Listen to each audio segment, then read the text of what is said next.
Hello, crafters. I'm so glad you decided to join me today. In this video, we will be continuing our series on card making. Last week, we learned about paperweights, card sizes of the US, card matting, tools in creating card bases, and a whole lot more.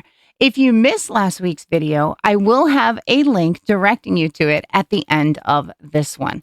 Now, this week, we're going to continue on to card toppers and my absolute favorite way of bringing them together. So what do you say? Let's get down to my desk and get started.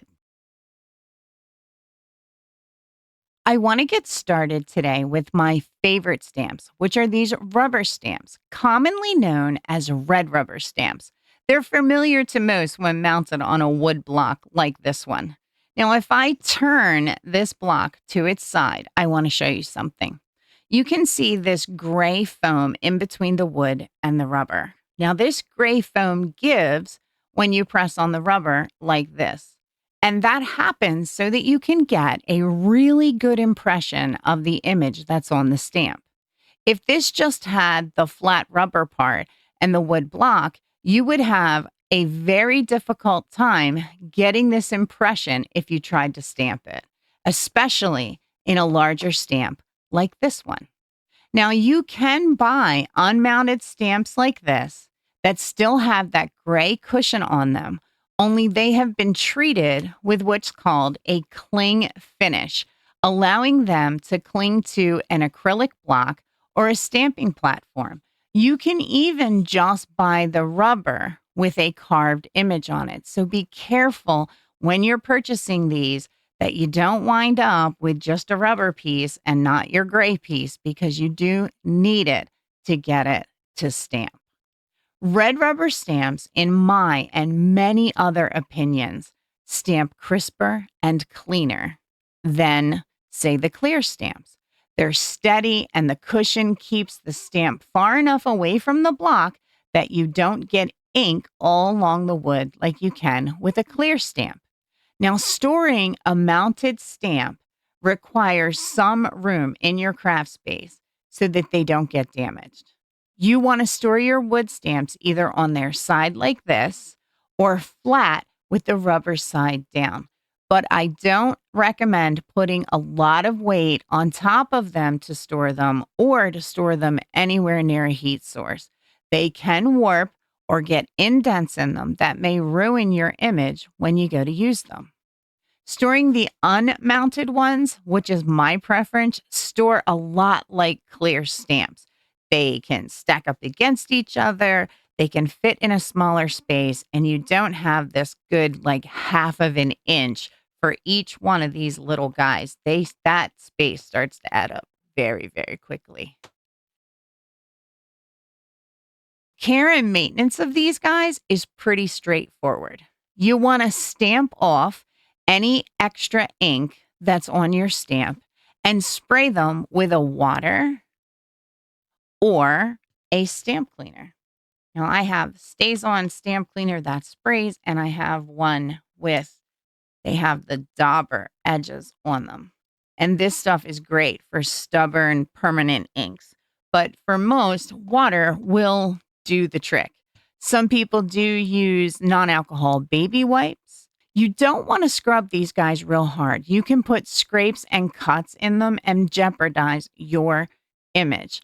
And as with all stamps, you never want to clean them with alcohol. They could dry out and crack on you. So make sure to use water or a stamp cleaner and not alcohol. A homemade cleaner can be created with 2 tablespoons of glycerin, 1 cup of distilled water, and just a teaspoon of Johnson & Johnson's baby soap. Simple Green can be used if you diluted 1/4 cup of Simple Green to 1/2 cup of distilled water. And the reason why I recommend distilled water is because some tap water can have bleach in it and some well water can have a lot of iron to it. So that would also cause a little bit of discoloring. Now, if you found that your red rubber stamps are looking dry, you can clean them really well and apply some glycerin to the rubber letting them sit overnight, and they should perk right back up for you. Stamping with a red rubber stamp is fairly straightforward. I have found bringing the ink to the stamp is much more effective for me. You're going to want to tap more than once onto the stamp with your ink pad to ensure that you have good coverage completely across the stamp to get a clear, crisp image.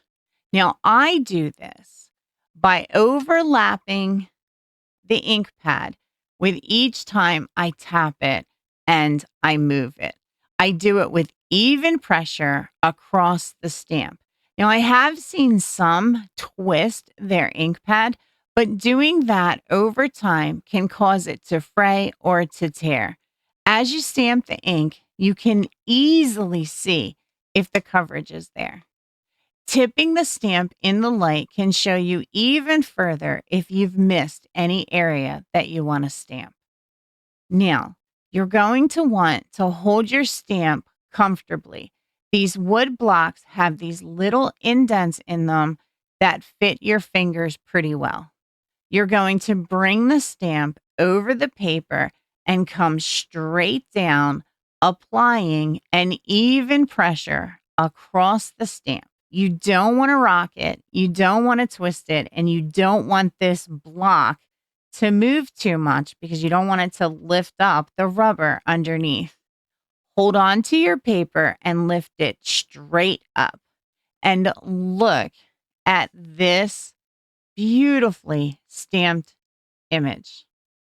Another reason that I prefer the unmounted rubber stamps is because I can use an acrylic stamping block with them. Now, stamping blocks, they come in all different sizes, in all different shapes, and some are long, some are short, there is a plethora of different stamping tools out there that you can use. I prefer these Fiskars ones. I like them because they have this little rubber on the side. They don't slip out of my hand. The grid that's on them just helps me to line both the stamp and the stamp up to my card topper, especially if I have something else on it that I don't want to stamp over or hit. Now, this guy's pretty big. Like I said, it has a cling to the back of it. So let me just grab this paper. We'll use this one. This is a pretty big stamp. So I can lay it down on the paper and put the platform on top of it, lining it up nice and straight. You really want to make sure that you don't have any air bubbles on the back of your stamp. Now, this guy has that same gray coating that you see on this one, only this one's been treated with a material to make it cling. Much like those clings that use static that you can put on glass, these work the same way. So you're really going to be able to see how I do the ink onto the stamp with this larger stamp. If I press just once, I can't cover the whole thing like I could the turtle. So I'm just going to go across the stamp. I'm going to use different sections of my ink pad because some may have more ink on it than other areas. And this looks pretty good. So now I'm going to line it up onto my paper. Same method. You want to get it straight down. And once you have it down, you just want to press along the gray cushion to get it to stamp. You don't want to shift it or twist it or move it, which is why one of my hands is holding it still and my fingers are just rubbing across it, not too hard, applying an even pressure. I'll hold my paper and lift my stamp straight off, and you can see just how beautiful that's stamped. All those tiny little details in this ink from the rubber is just simply gorgeous. This stamp, and this one too, is considered a deep cut stamp. And what that means is look at how deep that guy is cut. And that way they can do these tiny, tiny little lines on this stamp, and they won't smack into each other and smear or anything like that.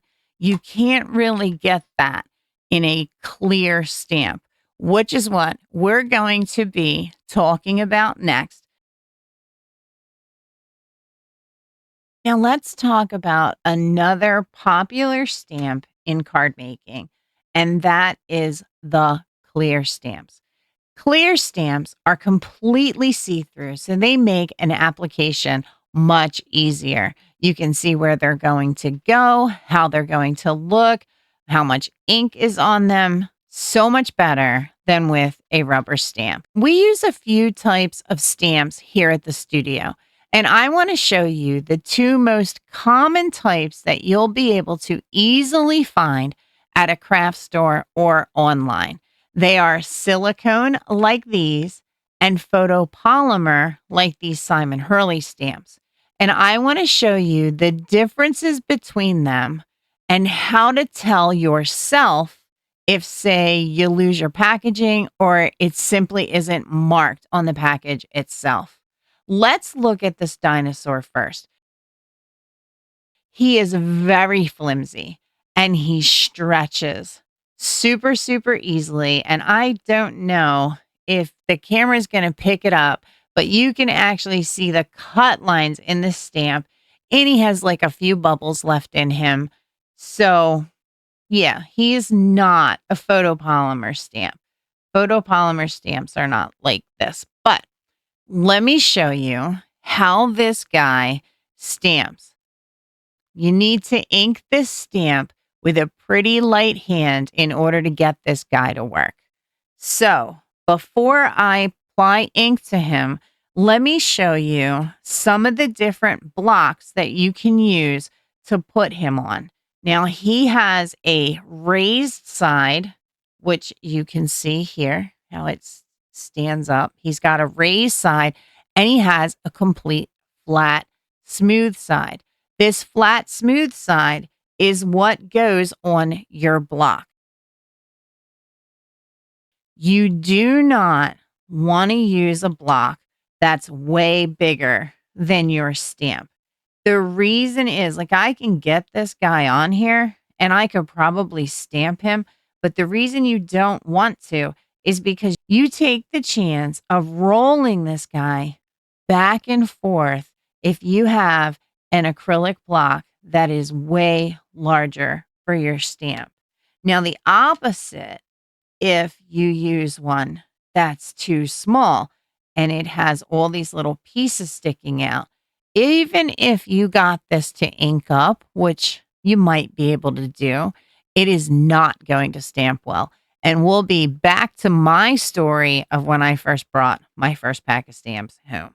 So what you want to find is you want to find a stamping block that he fits on that gives it enough room. Now, these Fiskars blocks, they have, like I showed you, these little grids on them. So if this guy does not fit within the grid, then you should not use this block to stamp him with.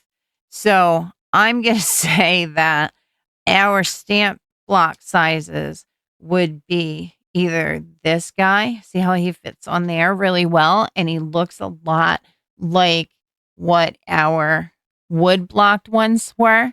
So this would be an appropriate size to stamp him with. I really like my Fiskars stampers. I would recommend these. They come in an entire kit. You get this nice sized one here. You get this guy, and this guy. I will link these in the video description because I highly recommend them. They've got these cushiony things on the sides. This one is nice and big, and I've never dropped one. I've never had it slip and I've never dropped it. But these big clunky things, I drop these all the time. So I don't use them. And I like these grid lines. I just line him up to the center of the stamp, and I make sure his little feet are right on that line. Now, one of the things that I want to caution you on is when you attach a stamp to an acrylic block, you want to make sure that there is no air underneath of it. If I tried to stamp this guy, he's got a big air bubble here and a big air bubble here. He would be really, really distorted. So I will push down the side that didn't stick to the stamp and try to roll it around and get rid of these bubbles. It's not as hard with a photopolymer stamp as it is with these little silicone ones. But if you can get him to the block with his least bubbles, you should get a pretty good image. Now, unlike with the rubber stamps, I can actually see where the ink goes on this guy. So I'll bring my stamp to the pad and I will give some pressure, not a lot, because you saw what happened when I started tugging on this guy. So I just kind of move him around, get him all over the ink pad with the tiniest bit of pressure. And I can see that he's nice and inked up. These are some really fine lines in this guy.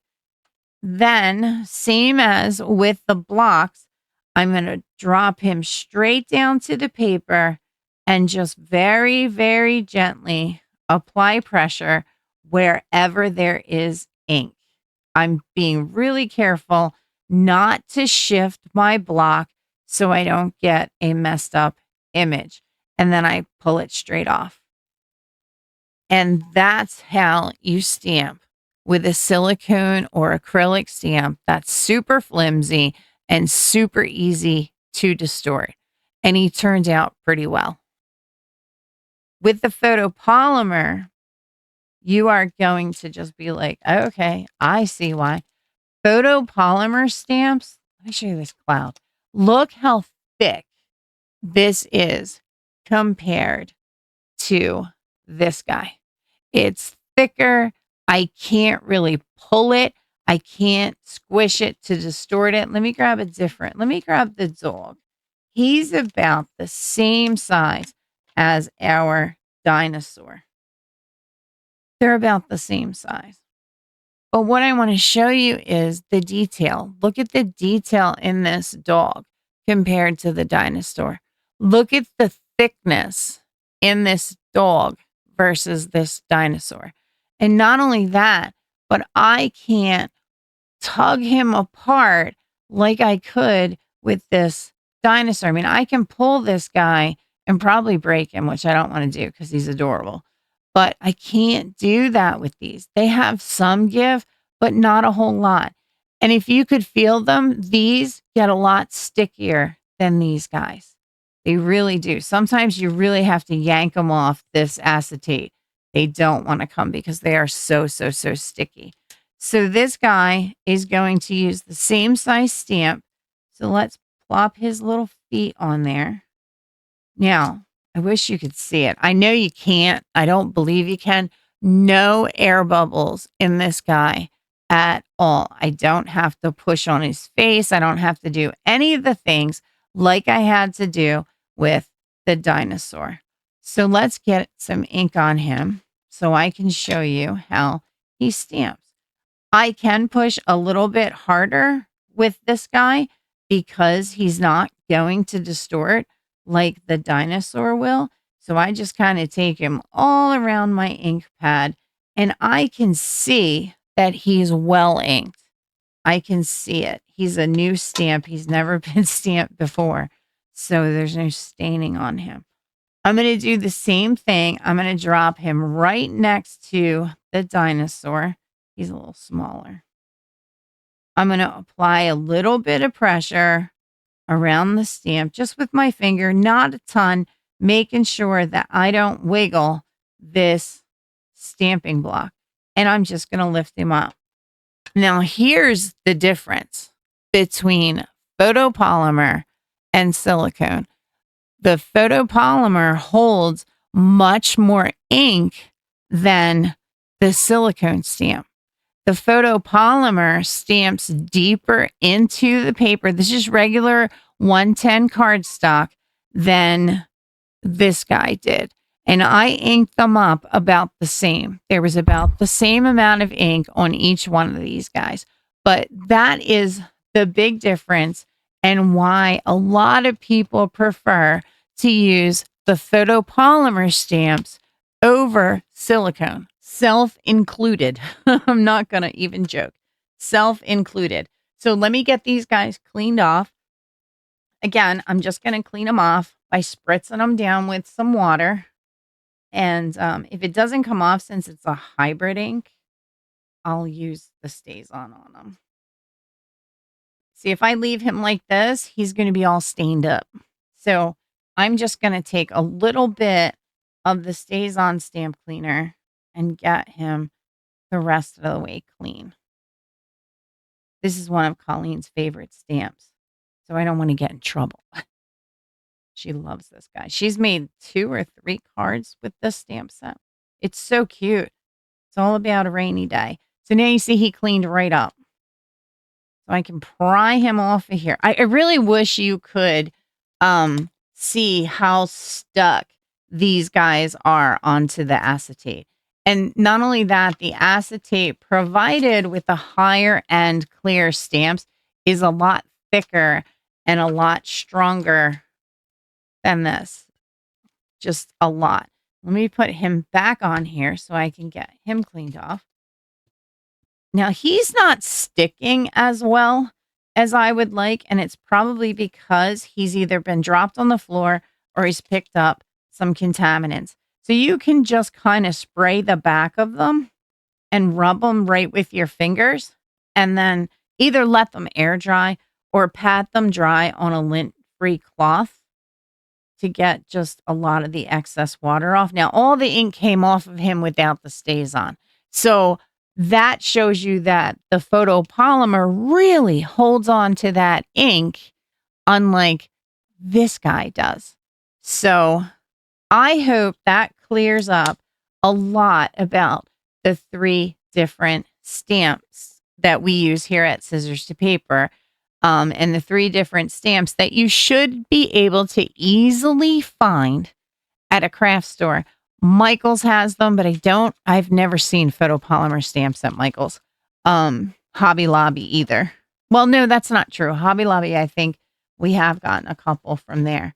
Scrapbook.com is where I get a lot of mine from, so you can always try there, or Amazon. I use them sometimes, especially if I can look in the description and see that it's either silicone, acrylic, or photopolymer. Silicone and acrylic are pretty much the same. So acrylic might be a little harder in as far as the squishiness goes, but my favorite is the red rubber stamps, though I do like photopolymer, so that's where I would go next. These guys, I'll use them because we have them, because they're here and it's what we started with, but I really don't use them as much. We'll be using them tonight on our card topper, but before we do that, I want to get into showing you guys one technique out of this to get a background on your card topper that you can apply other stuff to.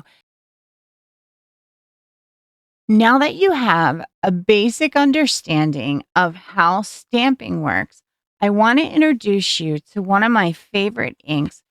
They're by Ranger, and they are called Distress Oxide inks. These guys are water reactive. They do all kinds of fun colors like you see on the top of the ink here. They do a lot of fun stuff. That kind of thing I'll get into later.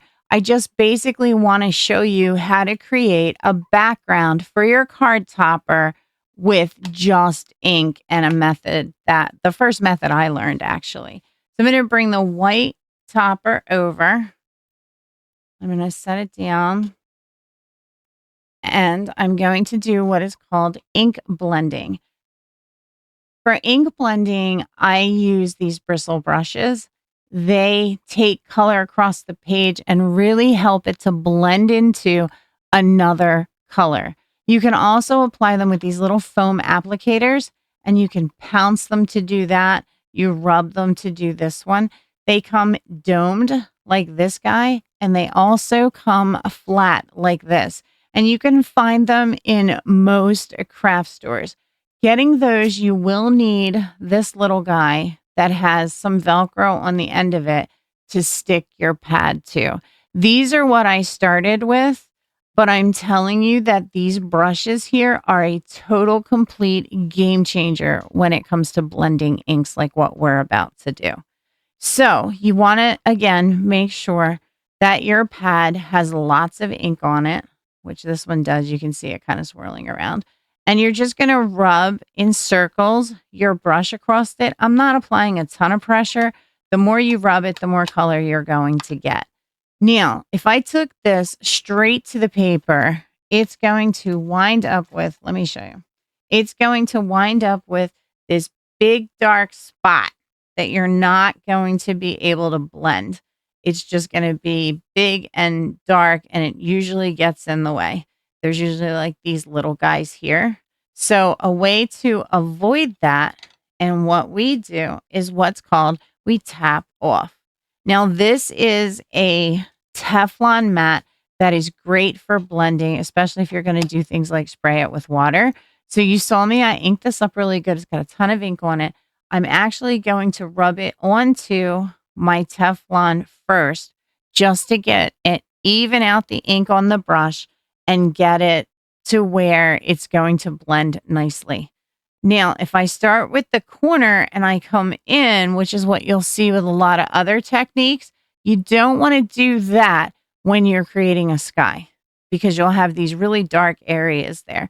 So we're just going to kind of start down here toward the bottom, and just in little circles, we're just going to add some blue to our card topper just to kind of create this fake little sky with some clouds. I can take it darker in some spots, but I do want to leave some white. So I kind of get this really pretty cloud look. It's very easy. It doesn't take long at all. And it adds something to the background of your card so that it's not stark white. Like I said, you can make a beautiful card with only ink and stamps, and that's what we're doing. Now I'm going to take this green and I'm going to put some grass to the bottom. So I'm going to rub that in. I'm not going to do as much as I did with the other one because I'm taking this guy from the corner and I'm just blending up. So I'm going to get some streaks of green going up, kind of like there's grass. Kind of look like little blades of grass. Very pretty, nice outdoor background scene. I'm going to get this all cleaned up and then we'll get our stamping done for the top of it. We have our sky and our grass, and we're going to use this little cute, adorable turtle. And I thought for a sentiment, we could do sending a card instead of a text. That way, it's not married to thank you or happy birthday or congratulations. Just a standard little note just to say hi or whatever you want to say. And I just think that that is so cute, sending a card instead of a text. I'm going to be using Spectrum Noir's Finesse ink, which is an alcohol-proof dye. The reason I'm using this is because the markers that I'm going to use to put some color to the turtle are alcohol markers. They're actually from Copic. They're Copic Sketch Markers. And the colors I'll be using for the turtle are YG45, YG41, and E34.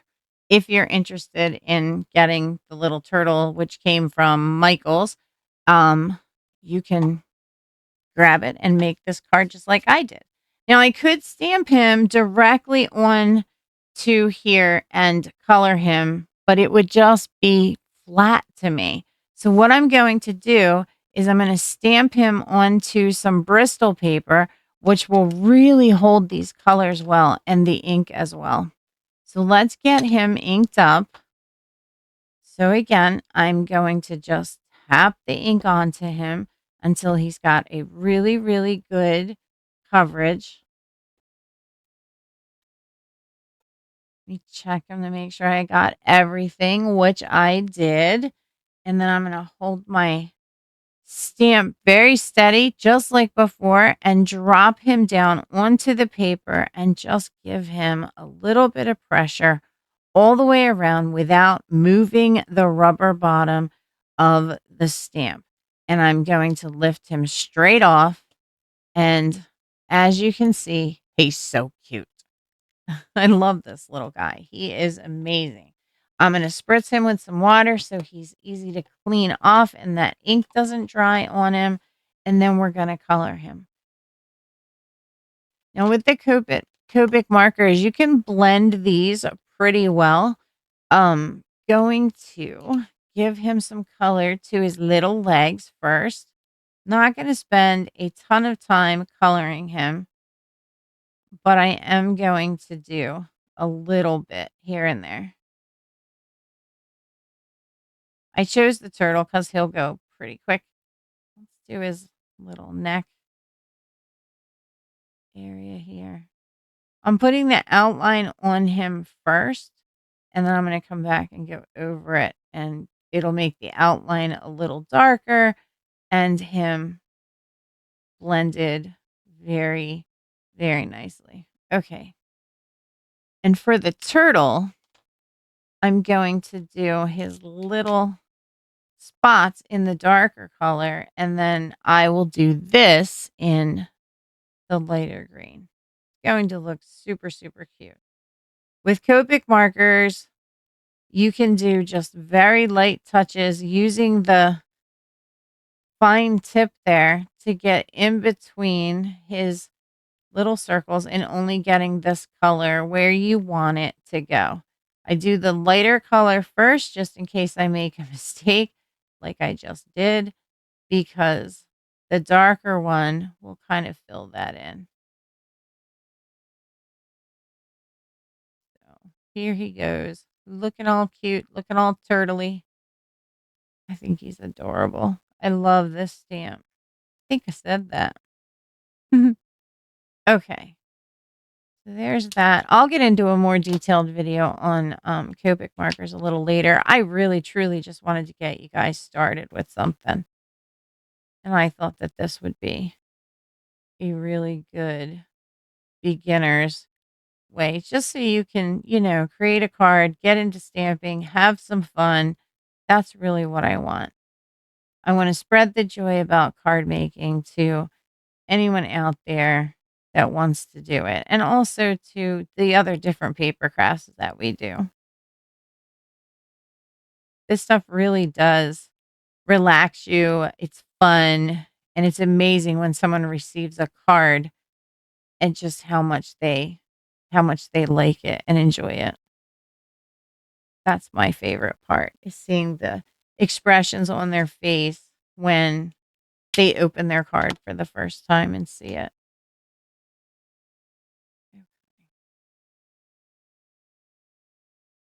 Let's just get his little head done.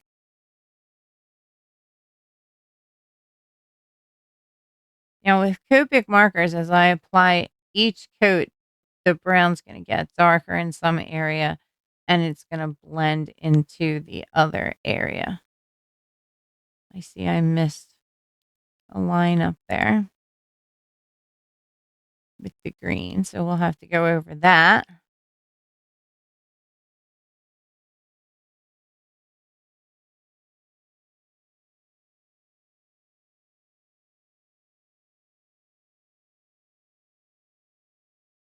Let him rest a second with the brown so I can really get that blended in. I see I missed a couple spots. Doing things with a mic in your face, I think I've said this like a million times, but it truly does screw with your perception of things. At least it does mine.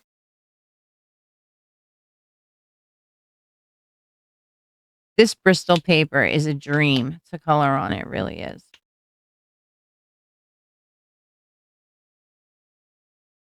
I think we're going to be good. After this, he's going to have his nice little shadow.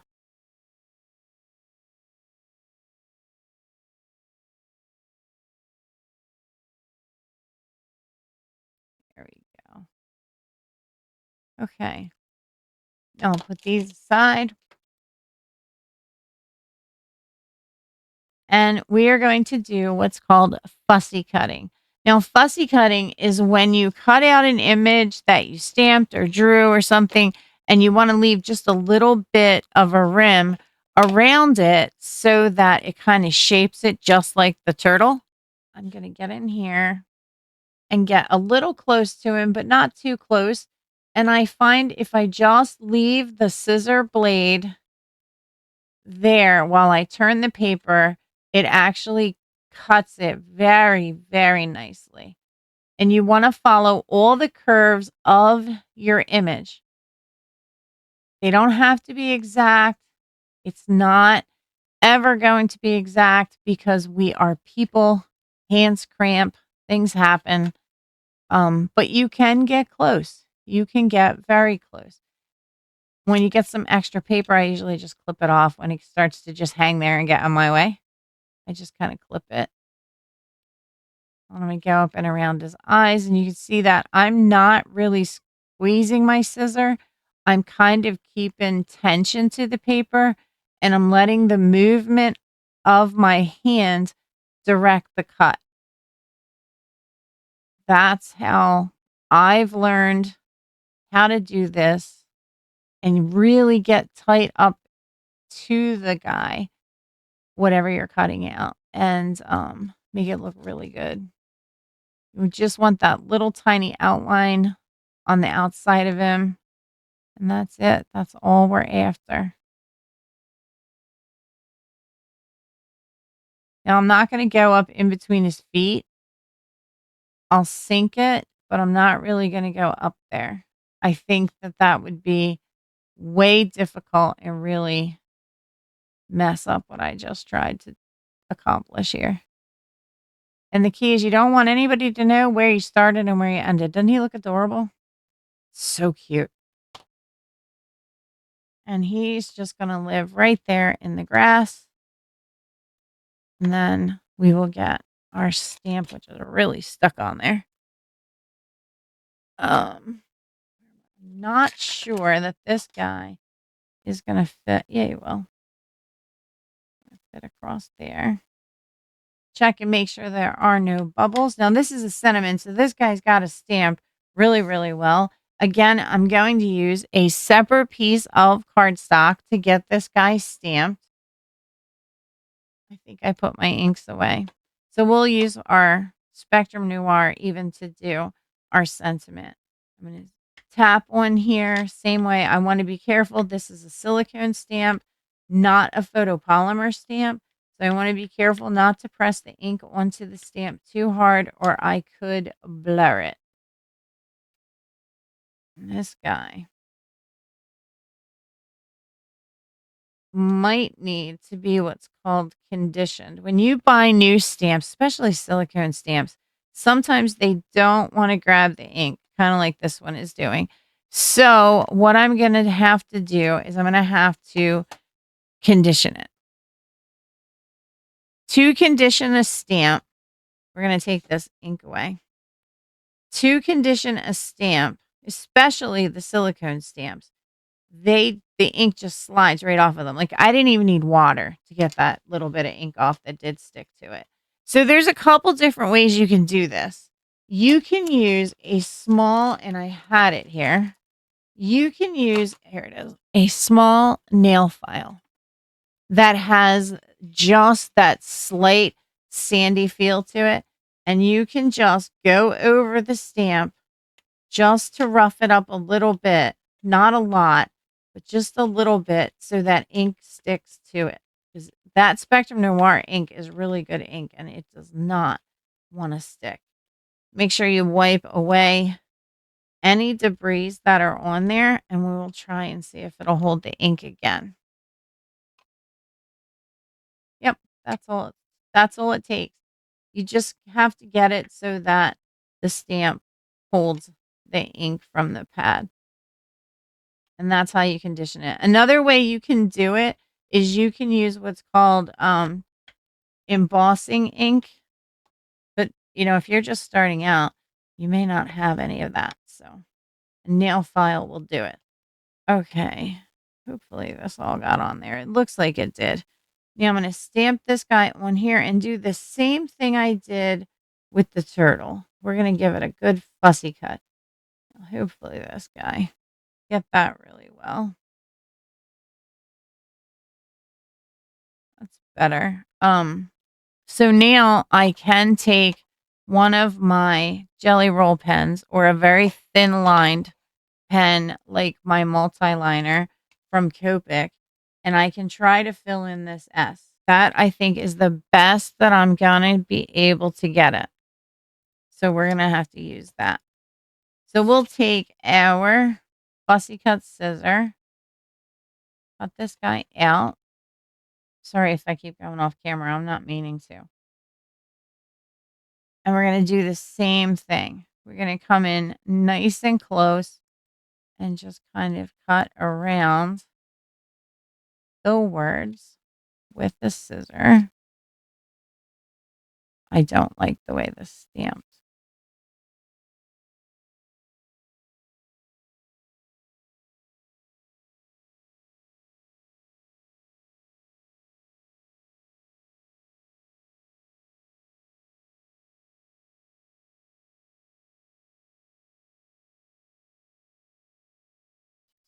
Keep moving the paper and the scissor. And sometimes if I have a long area like that, I'll just kind of weave the scissor in and out just to give a little bit of dimension to it.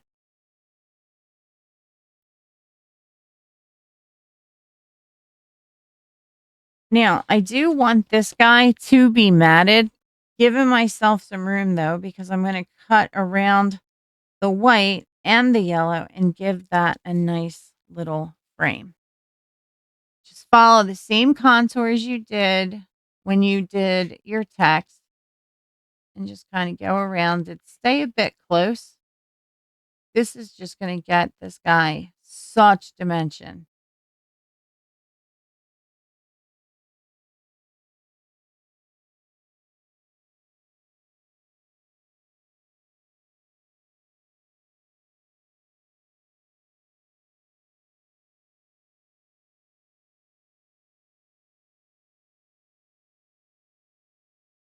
Actually trying to cut that ink off that came off my fingers.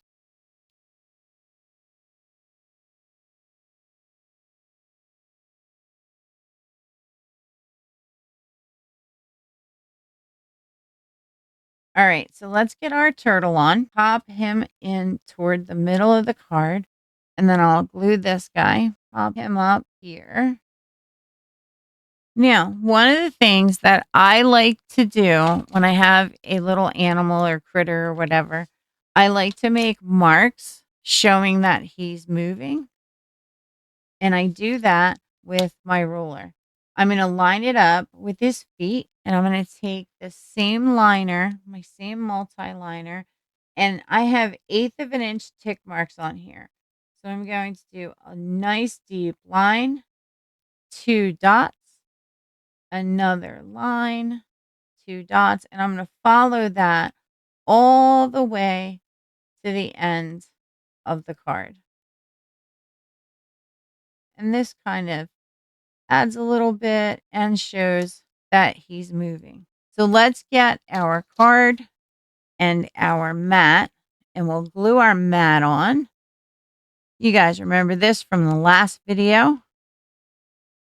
I did cut this mat 1/8 of an inch smaller than the card base. So it's only going to show a little bit of the white. And then with the topper, I did that one down to 1/4 of an inch. So now you want to get this as even as you can. Get my bone folder and really spread that glue out.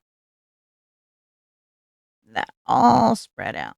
I have these little squares that I'm going to place on the back of the card topper. Just take him, get him nice and even with the card on the mat and push him down.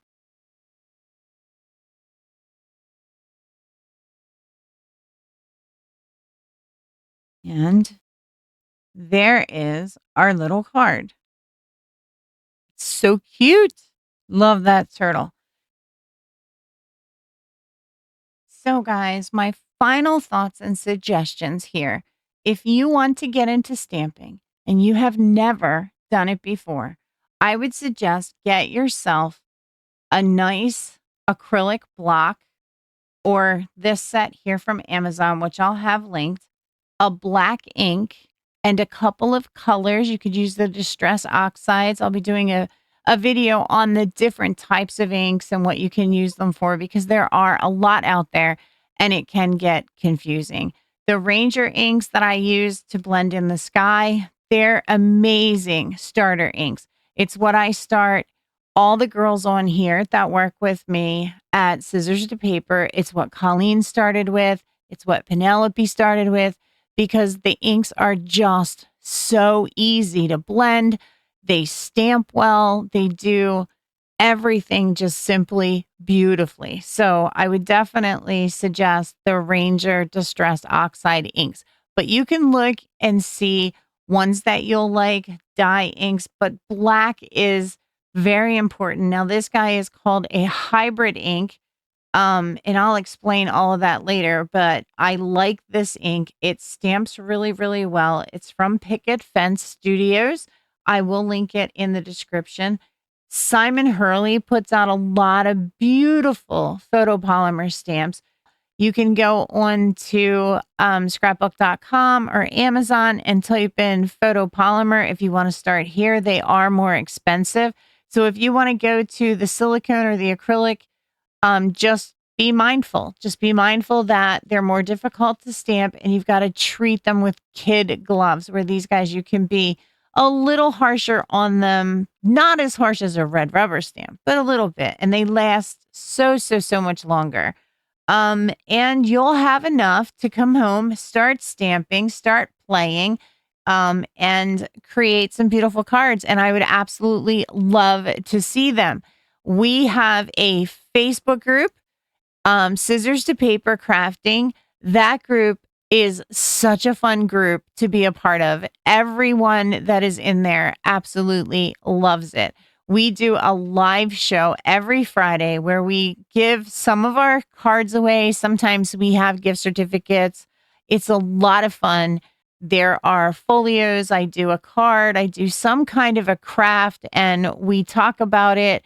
And we learn about different tools and supplies that you need for card making and other paper crafts. A lot of fun. And you could come over and get your chance to win a card. We do it through a wheel. It's not a hat trick. We don't charge shipping. We just send them right out to you and we pay the postage. It's just something that we do to give back to you guys, for all of you that have stuck with us when we very first started and we're learning how to make videos, all the way to now, and probably for as long as we're on YouTube and Facebook. A lot of fun. Scissors to Paper Crafting on Facebook. We are on Instagram. We do put shorts up. We do a lot of things, and we have a card guru. We have a Cricut person. So check us out. Look into our different categories. We have Penelope, who is our administrator here at Scissors to Paper. She is an amazing crafter and knows a whole lot about that Cricut. So if you liked or found value in this video, please go ahead and hit the like button, subscribe, and the notification bell if you want to see my next video, which is going to be on punches and just different elements that you can put on a card to just make it even better. We're just going to keep growing on this until we're confident enough that we know that this series got you started, gave you a baseline, got you excited, and got you making a card. You guys have a fantastic day. And as always, thanks for watching and happy crafting.